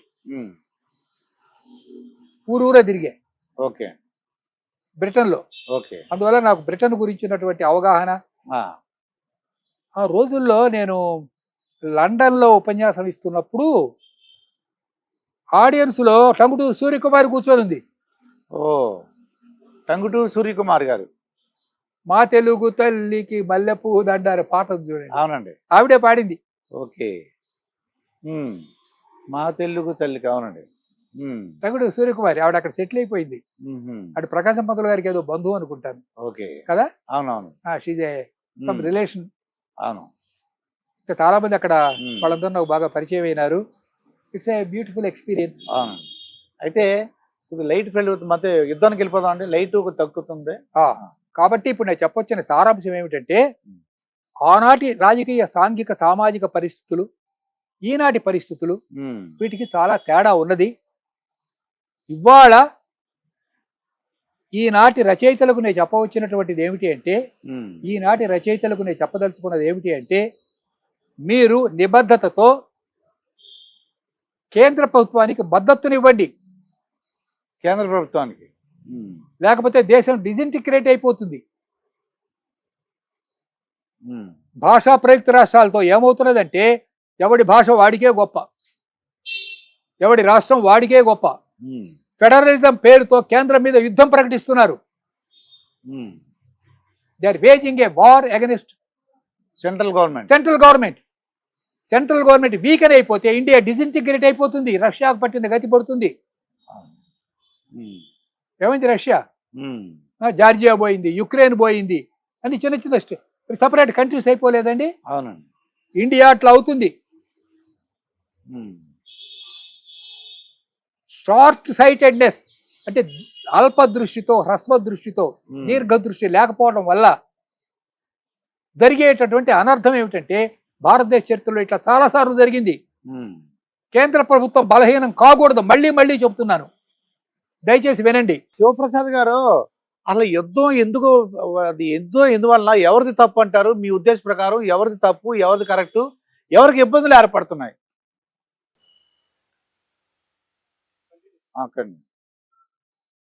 అది రెడీ సార్, రెడీ పవన్. ఇప్పుడు ముదిగొండ శివప్రసాద్ గారు మీకు 86 ఏళ్ళు అని చెప్పారు. పవన్ కళ్యాణ్ గారి గురించి మీ అబ్జర్వేషన్ చేయండి, మీకు ఏమనిపిస్తుంది? అందరికీ నమస్కారం. నా పేరు ప్రొఫెసర్ ముదిగొండ శివప్రసాద్, చారిత్రక నవలా చక్రవర్తి, retired professor of Osmania university, Shivam road, Hyderabad. ఈ టీవీ వీక్షిస్తున్నటువంటి ప్రేక్షకులందరికీ కూడా ముందుగా నా హృదయపూర్వకమైనటువంటి శుభాకాంక్షలు. మీరు అడిగిన ప్రశ్నకు నేను సూటిగా సమాధానం చెప్తాను. మీరు అడిగిన ప్రశ్నలో పవన్ కళ్యాణ్ గురించి మీ అభిప్రాయం ఏమిటి అని, ఈ ప్రశ్నకు జవాబు చెప్పడానికి ముందు కొంచెం నేపథ్యం చెప్పాలి. నేపథ్యం ఏమిటంటే, ప్రపంచ చరిత్రలో ముఖ్యంగా డెమోక్రటిక్ సెటప్లో మనం కొన్ని పరిణామాలు చూచాం. ఇది కాదనలేని సత్యాలు. ఉదాహరణకి అమెరికాలో రీగన్ అని ఒక ఆయన ఉండేవాడు. రీగన్, అవును, రోనాల్డ్ రీగన్ అనుకుంటాడు. అతను గొప్ప నటుడు. ఆ నటుడుగా ఉన్నవాడు తర్వాత రాజకీయాల్లోకి ప్రవేశించి దేశానికి అధ్యక్షుడైనాడు. He converted his popularity into votes. Okay. ఇట్లా మిగతా దేశాల్లో కూడా ఇంకా కొన్ని చోట జరిగినాయి. ఇప్పుడు యుక్రెయిన్ ఉంది కదా, అవునండి, ఇక్కడ జెలెన్స్కీ ఉన్నాడు. జెలెన్స్కీ, అవునండి, హాస్య నటుడు అనుకుంటా. Is also an actor. ఇలా చాలా సార్లు జరిగినాయి, చాలా దేశాలలో జరిగినాయి. అలాగే ఉత్తర భారతదేశంలో పాలిటిక్స్ లోకి వచ్చిన వాళ్ళు ఉన్నారు. ఇప్పుడు మధుర అని ఒక ఊరుంది ఉత్తర భారతదేశంలో. ఈ మధురలో హేమా మాలిని అని ఒక ఆవిడ గెలిచింది ఎంపీగా. She is a famous Hindi actress. అలాగే రాజు బబ్బర్ అని ఒకడు ఉన్నాడు. Is a famous actress. కొన్ని ఉదాహరణలు, కొన్ని పేర్లు చెప్తున్నా, నేను అన్ని పేర్లు చెప్పటంలే. అంటే ఏమిటనమాట, రాజకీయాల్లోకి ఉండి పేరు తెచ్చుకున్న వాళ్ళు అంతకుముందు సినిమా నటులుగా ఉండేవాళ్ళు. ఎంజి రామచంద్రన్. వస్తున్నా ఆ నెక్స్ట్ పాయింట్కి వస్తా. మీరు అడిగిన నెక్స్ట్ పాయింట్ అంటే నేను స్టెప్ బై స్టెప్ చెప్తూ వస్తున్నా. ఓకే. అంటే ఒక సింక్రనైజ్ గా ఓకే. స్టాటిస్టికల్ గా సీక్వెన్స్ చెప్తున్నా. ఓకే. అలాగే తమిళనాడు రాజకీయాలను తీసుకున్నప్పుడు అక్కడ ఎంజి రామచంద్రన్ చాలా popular film hero, Shivaji Ganesan equally popular film hero. నేను బాగా బాగా అభిమానించే ఫిల్మ్ హీరోస్ లో సినిమా తమిళంలో శివాజీ గణేశన్ ఒకడు. అదేవిధంగా తమిళనాడులో తర్వాత కాలంలో జే అంటే జయరామన్, జయలలిత ఆవిడ రాజకీయాల్లోకి వచ్చింది, పరిపాలించింది, చీఫ్ మినిస్టర్ గా పరిపాలించింది. ఇది వి కౌంటర్ అండర్ ఎస్టిమేట్ దిస్. ఆ రోజుల్లో వాళ్ళు తమకు సినిమా రంగంలో వచ్చినటువంటి పాపులారిటీని ఉపయోగించుకొని రాజకీయ రంగ ప్రవేశం చేసి రాజకీయాలకు జస్టిఫికేషన్ చేశారు. మనం కాదనలేం కదా. అవునండి. ఏమండి, ఎంజి రామచంద్ర సినిమా నటుడుగా ఎంత పాపులరో రాజకీయాల్లో కూడా అంతే పాపులర్ అయినాడు. నిజం చెప్పాలంటే రామారావు గారికి ఈ ఎంజి రామచంద్రన్ చూసిన తర్వాత ఒక స్ఫూర్తి వచ్చింది. మనం కూడా రాజకీయాల్లో ప్రవేశించి ఎందుకు సేవ చేయకూడదని ఆయన డెఫినెట్ గా అనుకున్నాడు. ఓకే. అందుకే ఆయన అక్కడ ₹10 అంటే ఇక్కడ కిలో ₹2 పథకం పెట్టాడు. పడి అంటే కిలో ₹10, ఇక్కడ కిలో ₹2. అవే పథకాలు తీసుకున్నాడు. ఇక ఆయన రామారావు గారు అంటే ఇక తిరుగులేని నాయకుడు. ఫిలిం రంగంలో కానివ్వండి, రాజకీయ రంగంలో కానీ ఇంకా ఆయన ముందు ఆ రోజుల్లో అపోనెంట్స్ ఎవరు నిలబడలేదండి. మరి పవన్ కళ్యాణ్ గారు తర్వాత రామారావు గారు యొక్క పాపులారిటీ ఇంకా చివరి దశకు వచ్చిన తర్వాత మళ్ళీ ఆ స్టేజ్లో మనకు తెలుగులో అంటే రామారావు గారు, నాగేశ్వరరావు గారు అదొక యుగం. వాళ్ళ యుగానికి ముందు ఆ స్టేజ్లో పాపులర్ గా ఉన్న వాళ్ళు తెలుగులో ఒక నాగయ్య గారు ఉండేవాడండి. నాగయ్య గారు కాంచనమాలలో ఒక ఆవిడ ఉండేది ఆ రోజుల్లో, హీరోయిన్ దుర్గాప్రసాద్ గారు. ఆవిడ ఎంత ఎత్తుందో అంత ఎత్తు ధనం పోశారు వాళ్ళు ఆవిడకి. కాంచనమాలకి అంత పాపులారిటీ, కోట్లు కుమరించారు ఆ రోజుల్లో. ఆ తర్వాత తరం వచ్చేసరికి నాగేశ్వరరావు తర్వాత చిరంజీవి ఒక వేవ్ లాగా వచ్చాడు. మీకు చిరంజీవి గారి గురించి ఒక విషయం, మీకు బహుశా చిరంజీవికి కూడా తెలియని ఒక విషయం మీకు చెప్పమంటారా? చెప్పండి. చాలా ఇంట్రెస్టింగ్ గా ఉంది. నేను ఆయన ఒకే కాలేజీలో చదువుకున్నాం. ఒకే కాలేజీలో. ఆ కాలేజీలో నేను చదువుకొని ఆ కాలేజీ వదిలిపెట్టిన తర్వాత ఆయన చేరాడు కాలేజీలో. ఎక్కడ సార్ కాలేజ్ అది? సిఎస్ఆర్ఎస్ కాలేజ్ అని నాకు చెప్పారు. ఇది బహుశా మళ్ళీ ఎందుకన్నా మంచిది మీరు మళ్ళీ ఒకసారి క్లారిఫై చేసుకోండి. అది అయ్యి ఉంటదండి. అవును. ఏమండి, అదే చిరంజీవి గారు తెలియదు, ఇప్పుడు తెలుస్తుంది. ఇప్పుడు ఆయన ఆ కాలేజీలో చదువుకున్నాడు. అది అంతవరకు నాకు బాగా తెలుసు. అప్పుడు ఆయన పేరు చిరంజీవి కాదండి, శంకరవరప్రసాద్. కరెక్ట్, శంకరవరప్రసాద్ అని రిజిస్టర్ లో ఉండేది. అక్కడ చదువుకున్నాడు. అంటే నాకంటే ఆయన నేను కాలేజీ వదిలిపెట్టిన తర్వాత ఆయన అక్కడ జాయిన్ అయినాడు. అట్లాగే గిరిబాబు అని ఒకటి ఉండేవాడు ఫిల్మ్ యాక్టర్. ఇప్పుడు ఉన్నాడంటే గిరిబాబు లేరు, చనిపోయారు. అతను అక్కడే చదువుకున్నాడు, ఆ కాలేజీలోనే. కొంపల్లి గౌరీ శంకర్ అని అతను అక్కడ కాలేజీలో చదువుకున్నాడు, అక్కడే లెక్చర్ గా పనిచేస్తాడు, ఫిలిం ఫీల్డ్ లో పనిచేస్తుంటాడు, ఇప్పుడు ఉన్నాడు. వీళ్ళు ఆ కాలేజీలో చదువుకున్నారు. కానీ వీళ్ళందరికంటే నేను చాలా సీనియర్ని. నేను 1950వ దశకంలో అప్పుడు చదువుకున్నా, కాలేజీ పెట్టిన కొత్తలో చదువుకున్నా నేను. సరే, ఈ స్వవిషయం ఎట్లా ఉన్నప్పటికీ కూడా పవన్ కళ్యాణ్ ముందు ఆయన సినీ ఫీల్డ్కే పరిమితమైనాడు.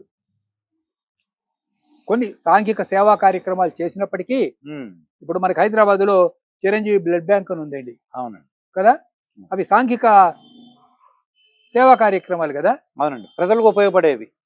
సేవా కార్యక్రమాలు సేవా కార్యక్రమం అవి ఉన్నప్పటికీ వాళ్ళు ఫిలిం ఫీల్డ్కే ముందు పరిమితమైనారు. తర్వాత నేను అనుకోవటం ఏంటంటే ఈ చాలా మంది అభిమానులు ఆయన హితులు సన్నిహితులు మీరు రాజకీయాల్లోకి రండి అని బలవంతంగా గొంతుకొచ్చారేమో నేను అనుకుంటున్నానండి.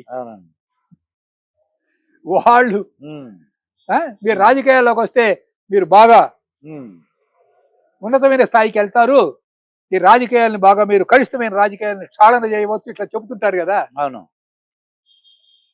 అని వాళ్ళని బలవంతంగా మీకున్న ఈ పాపులారిటీతో మీరు రాజకీయాల్లో కనుక వచ్చినట్లయితే రాజకీయాల్లో బాగా రాణిస్తారు, రండి రండిని వాళ్ళని బలవంతం. రామారావు గారిని కూడా ఆ రోజులు అట్లాగే లాక్కొచ్చారండి. అవును వాళ్ళ పేరు చెప్పమంటారా? నాదెండ్ల భాస్కర్ అయి ఉంటాడండి. ఇంకా ఉన్నారు, ఇంకా 2-3 ఉన్నారు.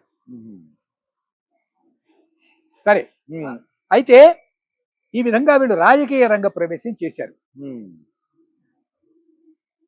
తర్వాత స్టోరీ మీ అందరికి తెలుసు కాబట్టి ఆ డీటెయిల్స్ లోకి నేను వెళ్ళను. కానీ పవన్ కళ్యాణ్ రాజకీయాల్లోకి వచ్చిన తర్వాత ఒడిదుడుకులను ఎదుర్కొన్నాడు. అవునండి, బాగా ఒడిదుడుకులను ఎదుర్కొన్నాడు. ఒక కళాకారుడు సామాన్యంగా సున్నితమైన హృదయం కలిగి ఉంటాడండి.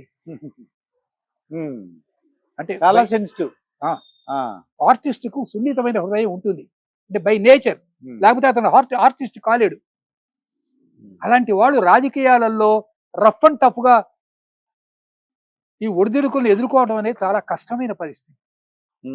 రాజకీయాలలో తిట్టించుకోవాలా చాలా ఉంటాయండి. మనం చూస్తున్నాం కదా.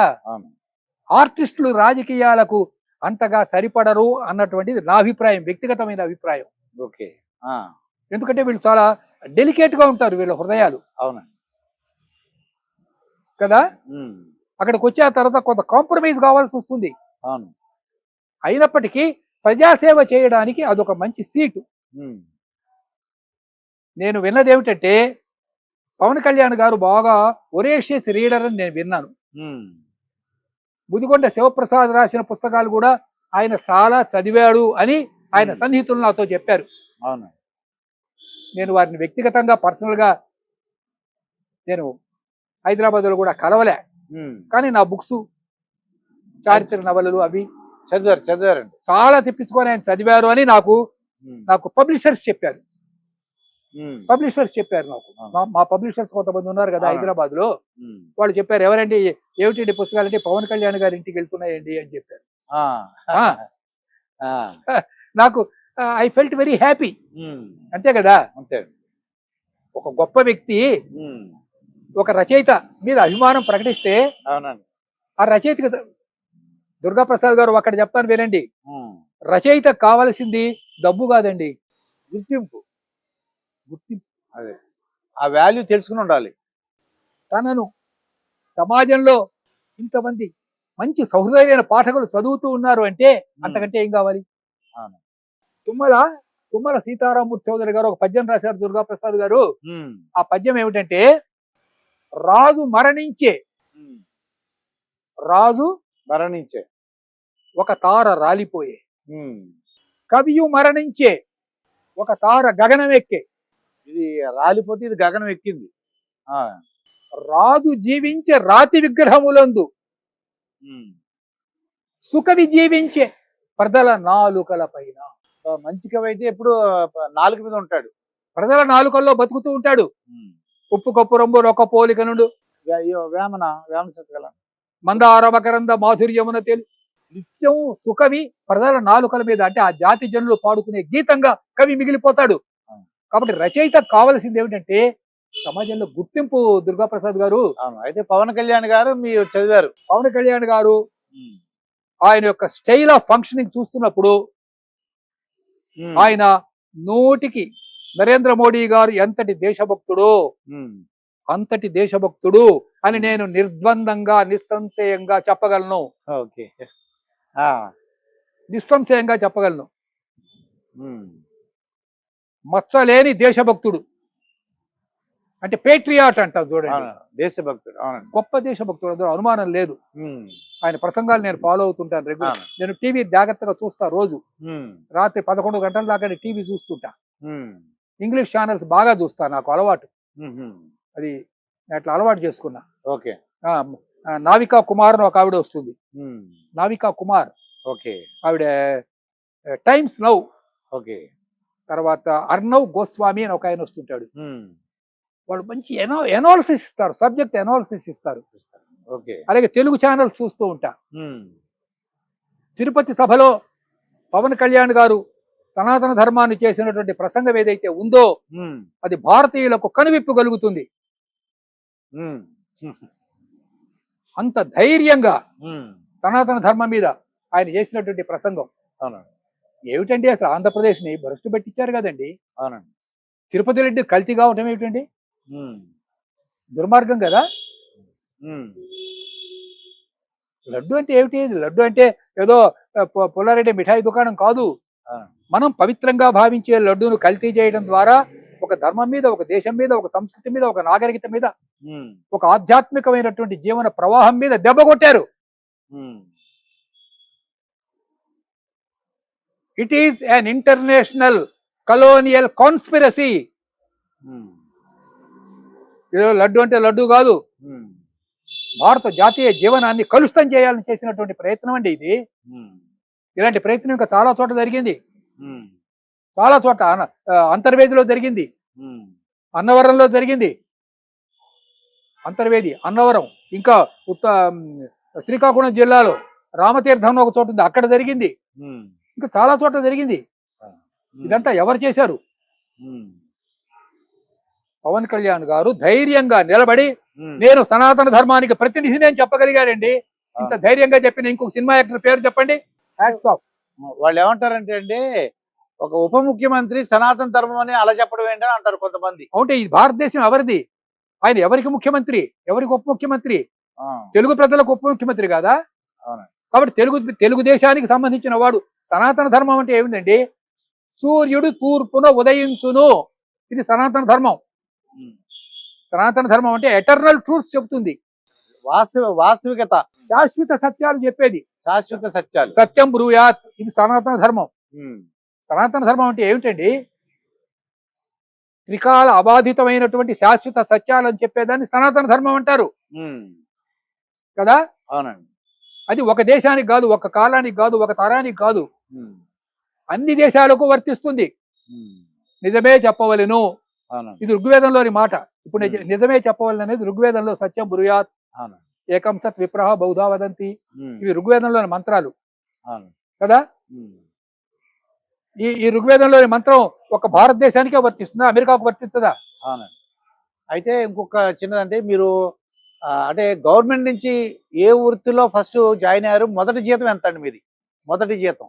నేను చిన్న చిన్న జీతాలతో పనిచేశా. ఫస్ట్ గవర్నమెంట్ నుంచి ఎంత జీతం ఇస్తున్నారు? ముందు హై స్కూల్లో పనిచేశా, ఉమ్, 120 రూపాయలు. ప్రారంభ జీతం 120 రూపాయలు నెలకి. ఇప్పుడు ఎంత వస్తుందండి పెన్షన్? పెన్షన్ ఇప్పుడు నాకు 1,00,000కు పైగా వస్తుంది.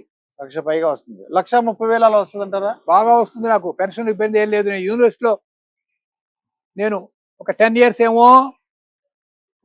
ఏమో అఫిలియేటెడ్ కాలేజెస్లో పనిచేశా, ఉమ్, 30 ఏళ్ళేమో కాన్స్టెంట్ కాలేజ్ యూనివర్సిటీలోనే పనిచేశా. ఉమ్, కాబట్టి గవర్నమెంట్ అంటే యూజీసీ వాళ్ళు సీనియర్ ప్రొఫెసర్ గాను, హెడ్ ఆఫ్ ది డిపార్ట్మెంట్ గాను ఇట్లా పనిచేసిన వాళ్ళు, ఈ వయస్సు అంటే 85 ఇయర్స్ దాటిన వాళ్ళు, అంటే వీళ్ళు సూపర్ సీనియర్ సిటిజన్స్ అంటారు. ఉమ్, వీళ్లకు ఎటువంటి ఇబ్బందులు, ఆర్థికమైన ఇబ్బందులు, అనారోగ్యాలు వచ్చినా ఏమీ లేకుండా ఉండేది కోసం ఉమ్, వాళ్లకు. అయితే ఇక్కడ ఒక చిన్న క్లారిఫికేషన్ మీకు ఇవ్వాలి. ఉమ్, అప్పుడు రూపాయి ఉమ్. ఇప్పుడు 100 రూపాయల కంటే కూడా చాలా విలువైంది. 1 రూపాయి 100 రూపాయలతో సమానంలో అది ఇంకా తక్కువేమో. ఇంకా విలువైంది. రూపాయి విలువైంది. అవును. ఆనాటి రూపాయి చాలా విలువైంది. అవును. కాబట్టి మనం డబ్బుతో అట్లా ఉమ్, అంటే ఇప్పుడు ఇన్ఫ్లేషన్ ఉంది సార్. ఎందుకంటే మీకు ఒక చిన్న ఎగ్జాంపుల్ చెప్తా. ఉమ్, ఆ, మనకు ఇండిపెండెంట్ 1947లో వచ్చింది కదా. ఉమ్. అప్పుడు $ఈజ్ ఈక్వల్ టు 1 రూపీ. ఓ, 1 రూపీ కూడా $1. బా, మళ్ళీ ఆ రోజులు వస్తే ఎంత బాగుంటుందండి బాబు. నిజంగా. జవహర్లాల్ నెహ్రూ గారు ప్రైమ్ మినిస్టర్ గా ఉన్నప్పుడు 1947లో ఉమ్, $1 ఈజ్ ఈక్వల్ టు 1 రూపీ. తర్వాత 2 రూపీస్ అయింది. తర్వాత Hmm. ఐసన్ హోవర్ అని ఒకడు వచ్చాడు ఉమ్, 1953 నాకు Hmm. గుర్తున్నంత వరకు, subject to the correction. Eisenhower okay. అక్కడ president of America. Um, 4 rupees. Um. అలా అలా పెరిగింది. $4 రూపీస్ సార్ అప్పుడు. ఉమ్, అవును. నేను ఫస్ట్ టైం అమెరికాకి వెళ్ళినప్పుడు డాలరు రూపాయి 30 రూపాయలు ఉమ్, ఫస్ట్ టైం వెళ్ళేటప్పుడు. ఉమ్, సెకండ్ టైం వెళ్ళినప్పటికీ మళ్ళీ పెరిగిపోయింది. ఉమ్, ఉమ్, ఉమ్, సెకండ్ టైం వెళ్ళేప్పటికి మళ్ళీ డాలర్ పెరిగిపోయింది రూపాయి. కాబట్టి ఇవాళ యాక్చువల్గా చెప్పాలంటే ఒక రూపాయి ఒక ఒక ఒక డాలర్ ఈజ్ ఈక్వల్ టు ఉమ్. 100 రూపాయల నోటు. అది అవునండి. అంటే ఇన్ఫ్లేషన్ వచ్చేసింది, ద్రవ్యోల్బణం. అవునండి. ఇప్పుడు ఈ యుద్ధం జరుగుతుంది కదండి, అసలు ఈ యుద్ధం ఎవరిది మీ అభిప్రాయం ప్రకారం? ఉమ్. అసలు ఎవరిది తప్పు, ఎవరిది ఒప్పు?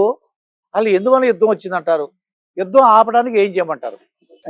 దీని గురించి తెలుసుకోవాలంటే ఉమ్, కొంత చారిత్రకమైన అవగాహన ఉండాలి. ఉమ్, చారిత్రకమైన అవగాహన ఏమిటంటే, ముందు ఇండస్ట్రియల్ రెవల్యూషన్ వచ్చిందండి.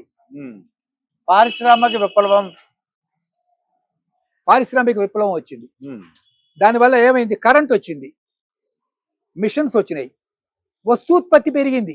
ఉమ్, అంటే ఇంతకుముందు మగ్గాలు ఉన్నాయనుకోండి, మగ్గం మీద పొద్దున్న సాయంత్రం దాకా రోజంతా పనిచేసినా వాడు ఒక చిన్న ఓ టవల్లాడుతో లుంగిలాడుతో వచ్చి ఉండేది కాదు. ఉమ్, అట్లాంటిది పారిశ్రామిక విప్లవం వచ్చేసిన తర్వాత ఒక రోజులో వాడు 1000 పంచెలు. ఉత్పత్తి చేసేవాడు. ఈ ఉత్పత్తికి మార్కెటింగ్ కావాలి కదా, ఉమ్, అందుకని ప్రపంచం మీద పడ్డారు. Um, so they created colonies. Um, India is one of the colony, Africa is one of the colonies, um, Gulf colonies. ఇవన్నీ కలోనియల్, దీని కలోనియలిజం అంటారండి. ఉమ్, ఇది పారిశ్రామిక విప్లవం యొక్క ప్రభావం. ఉమ్, తర్వాత ఏమైంది? 1960 తర్వాత క్రమంగా పెట్రోలు ముఖ్యమైనటువంటి ఇంధనంగా మారిపోయింది. అంతకుముందు కట్టెల పొయ్యితో బతికాము మేము. ఆ, మా రోజుల్లో పొగాకు లొట్టలు అంటారు వాటిని. అవునండి. ఉమ్, పొగాకు ఆకు కట్ చేసిన తర్వాత ఇంత కింద కాడలు ఉంటాయి, వాటిని పొయ్యిలో పెట్టుకునేవాళ్ళు, ఉమ్. పొగాకు కాళ్ళు. వాటితో వంట చేసుకునేవాళ్ళు. ఉమ్, ఏమండి? ఉమ్, 1940 ఉమ్, పొగాకు. మరి ఈ గ్యాస్ లేదుగా ఆ రోజుల్లో, అవును. వంట చెరుకే. ఉమ్, పెళ్ళిళ్ళకు కూడా కట్టెల పొయ్యిలే, అవునండి. కట్టెలు. ఉమ్, అప్పుడు గ్యాస్ ఎక్కడుంది? లేదుగా.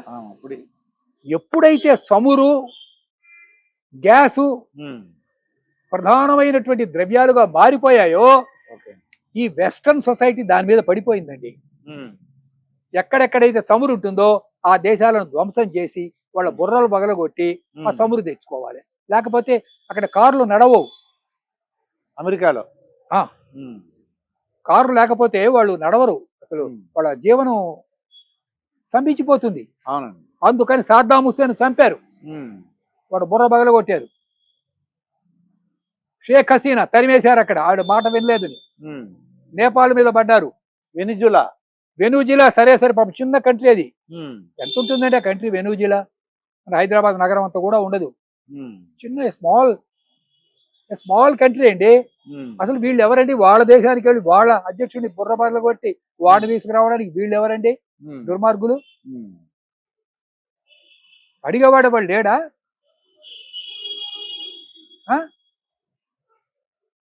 ఖొమేనీ వాడు దుర్మార్గుడా కాదా?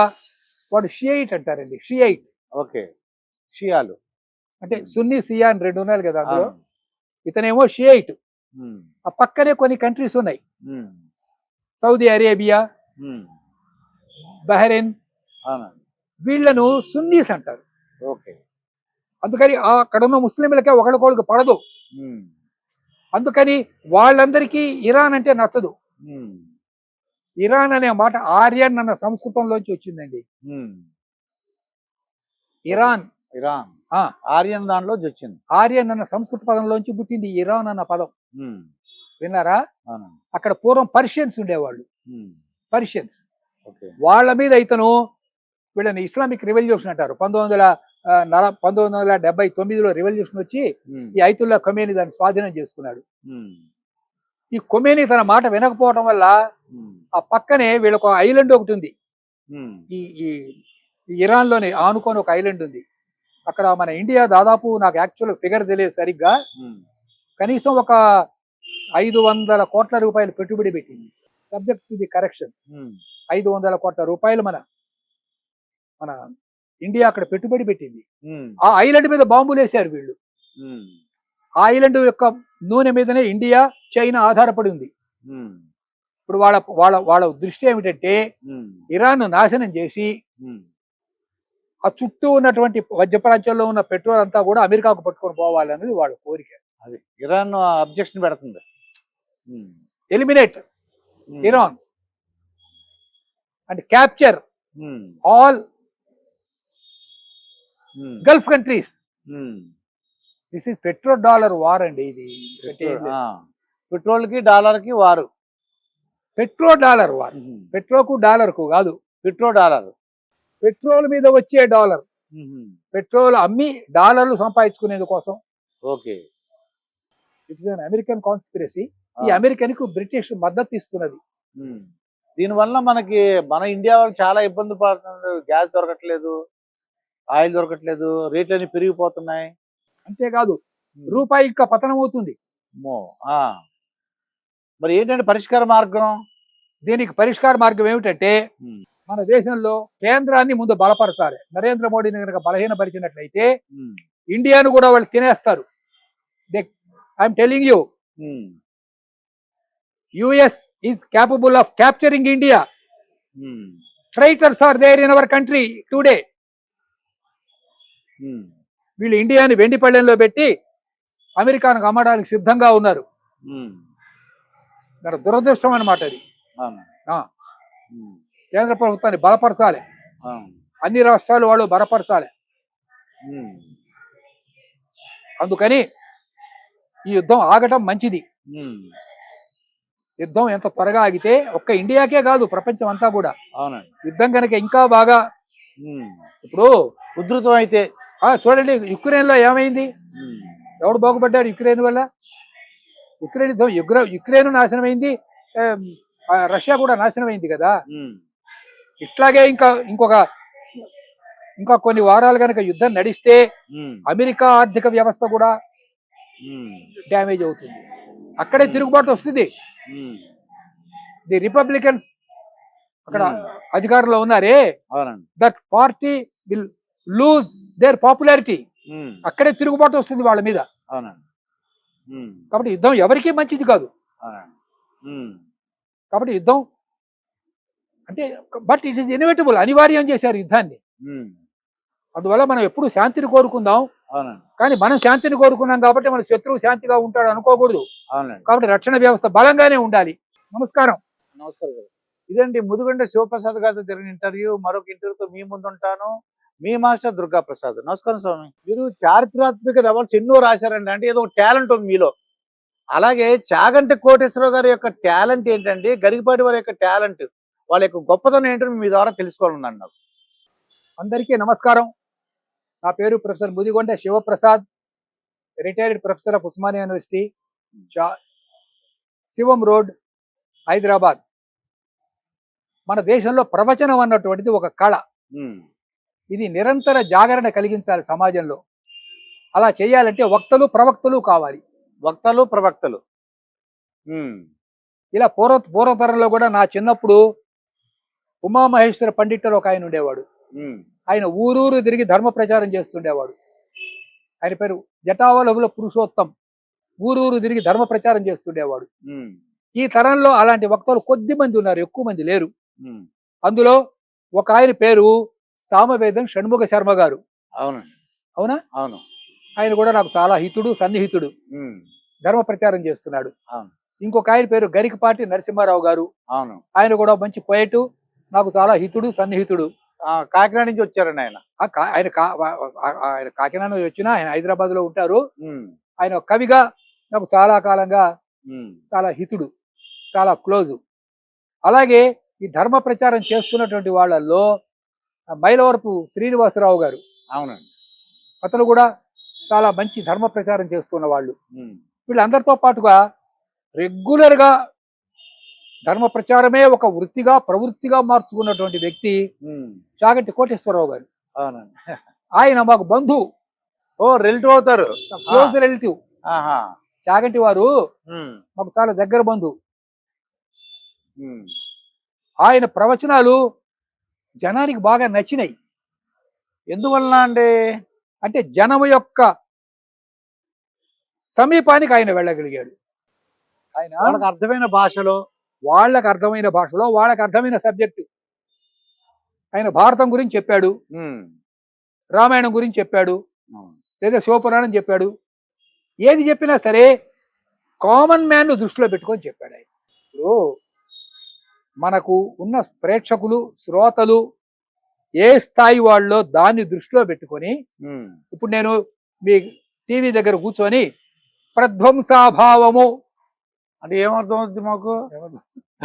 పరాగభావము, అన్యోన్యాభావము, ఉమ్, అత్యంతాభావము 4 పదాలు చెప్పానండి.